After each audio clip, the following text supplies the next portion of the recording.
Her sene geldiler. Arkadaş Mason ol dediler. O reddetti.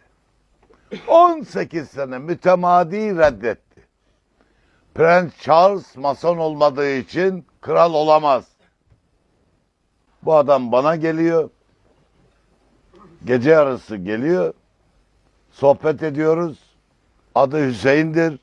Önümde kelime-i şehadet getiriyor. Bu Müslümandır sözünden sonra biz uzaktan Prens Charles'ı takibe aldık. Ne yapıyor mesela? Ramazan'da ne yapıyor? Ramazan'da kuzeyde ıssız bir adaya gidiyor.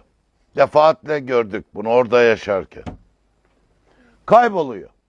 Yanında da polis yok. Bayramda çıkıp geliyor. Bunun manası Müslümanlığını ifşa etmemek için Ramazan'da oruç tuttuğudur. Londra'da olsa bu belli olur.